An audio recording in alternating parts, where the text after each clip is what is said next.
رحمتوں اور برکتوں کی رات ہے۔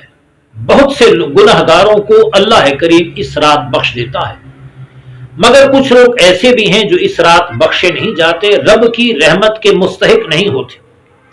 پہلا شخص جو اس رات رب کی رحمت سے محروم رہتا ہے وہ مشرک ہے، اور مشرک وہ ہے جو اللہ کے ساتھ ذات و صفات میں کسی کو شریک کرے۔ بعض لوگوں نے یہ سوچا کہ ما فوق الاسباب غیر اللہ سے مانگنے والا بھی مشرک ہے، یہ ان کی خام خیالی ہے۔ رب کی عطا سے بندہ ما فوق الاسباب کام بھی کرتا ہے۔ حضرت عیسیٰ علیہ السلام مٹی سے پرندہ بناتے، اس میں پھونک مارتے، وہ پرندہ ہوا میں اڑ جاتا۔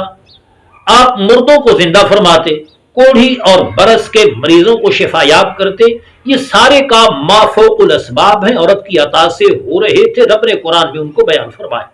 لہذا بندے سے ما فوق الاسباب چیز کا مطالبہ کرنا کہ رب کی عنایت سے وہ یہ کام کر سکتا ہے، یہ شرک نہیں، اور اس کام کو شرک کہنے والا خام خیالی کا شکار ہے۔ نمبر 2، جو مدمن خمر ہو، ہمیشہ شراب پیتا ہو، شراب کا عادی ہو، اس بندے کو اللہ پاک اس رات رحمت کی نگاہ سے نہیں دیکھتا۔ جو والدین کا نافرمان ہو، والدین کی فرما برداری، اطاعت، تابعداری نہ کرتا ہو، والدین کی نافرمانی کرتا ہو، وہ بندہ بھی اس رات رب کی رحمت سے محروم رہتا ہے۔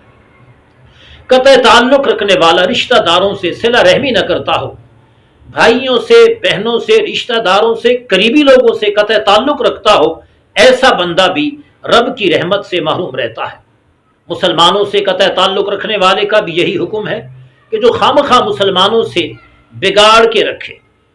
اور مشاحن کے بارے فرمایا، جو بندہ مشاحن ہے، دل میں مسلمانوں کے لیے کینہ رکھتا ہے، بغض رکھتا ہے، حسد رکھتا ہے، ایسا بندہ بھی اس رات رب کی رحمت سے محروم رہتا ہے۔ یہ چند لوگ ہیں جن کا احادیث طیبہ میں بطور خاص ذکر آیا کہ رب کریم کی رحمت اس رات عمومی ہوتی ہے، ہر کسی کو رحمت سے نوازتا ہے، مگر یہ لوگ اللہ تعالیٰ کی رحمت سے اس رات بھی محروم رہتے ہیں۔